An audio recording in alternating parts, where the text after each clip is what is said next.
and welcome to Clinical Equality Sessions. My name is Summer Brazzuro, and I'm the Chief Medical Officer of the IPG Health Network.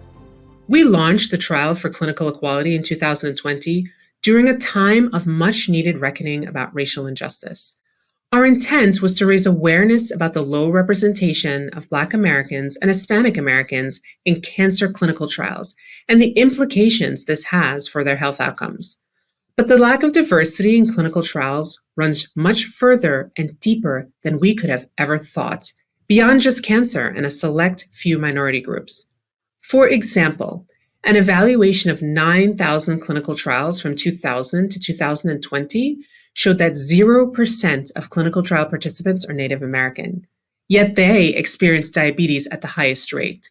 Similarly, an evaluation of clinical trials that led to the FDA approval of heart disease medication between 2006 and 2020 showed that 3% of patients in heart disease clinical trials are Black, yet they die of heart disease at the highest rate. A lot of brilliant minds are doing great work to tackle this complex issue, and today I have the privilege of speaking to one of them. Dr. Jennifer Miller, please tell us about yourself.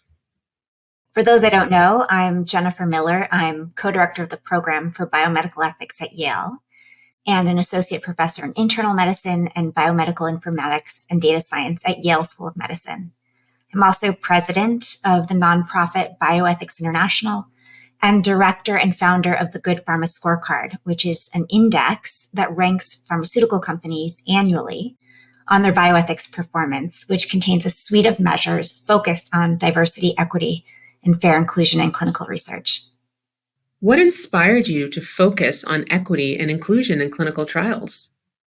We tend to test new medicines and vaccines and medical devices in patients who are healthier, younger, and more likely to identify as white and male than the real-world patients living with the targeted diseases and conditions.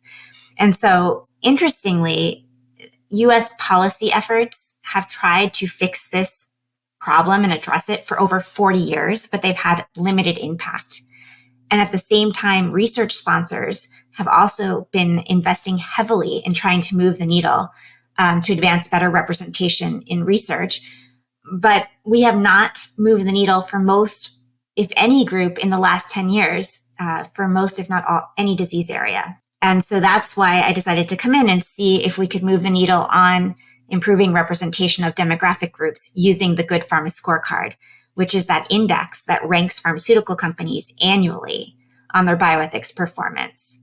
And there are countless examples of scorecards and ratings and rankings like the Good Pharma Scorecard, measurably improving public health problems and informing consumers about progress on common goals and targets.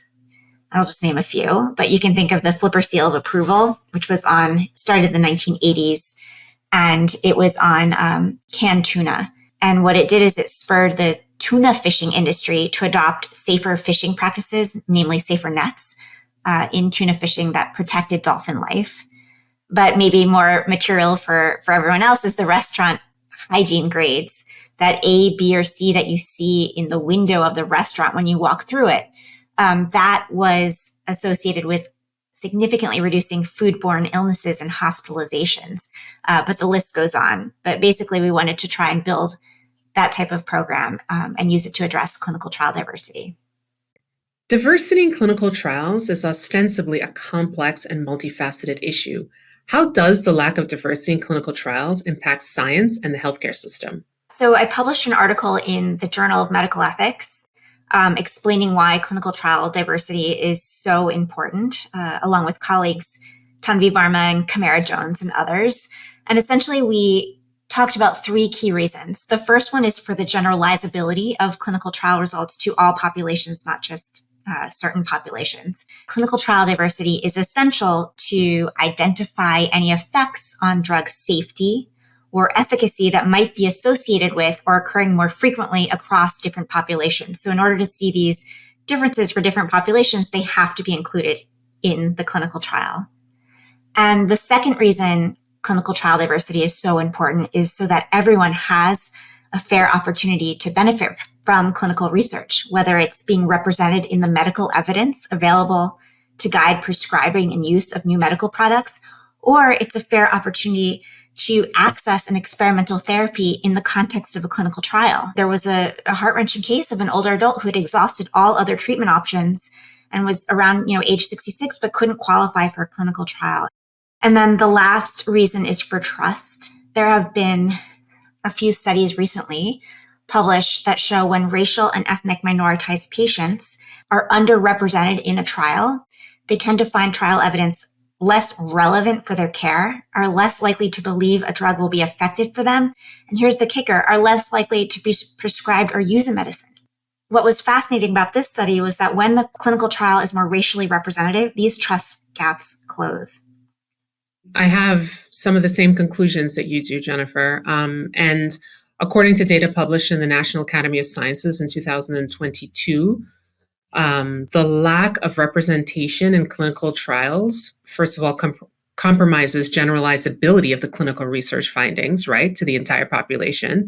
So given that lack of representation in clinical trials may undermine the trust of the very clinical research that we're conducting and the overall medical establishment.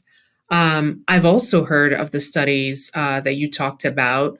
One of our other partners, Dr. Marcella Alsen, her group at Harvard published in the Quarterly Journal of Economics in the fall of 2023, and they showed that physicians who specifically treat Black patients are less likely to prescribe medicines that were approved with inadequate representation. And even if they do get over that and they do prescribe it, their Black patients are less likely to take those medicines even when prescribed. So this definitely presents a barrier. And this has a direct effect on the physician's perception of the data and certainly on patient trust. I don't think anyone wants the reality or the perception that our medical research and our institutions are exclusive in any way. No one should want to live in such an unfair world. And I think that's one of the biggest costs. Thank you so much, Dr. Miller, for taking the time to speak with us and share your brilliant insights. Thank you to our viewers. Like and subscribe to watch more of our clinical equality sessions featuring academics and clinicians working to create change. Together, we can make clinical trials worth more. Join us. Visit clinicalequality.com.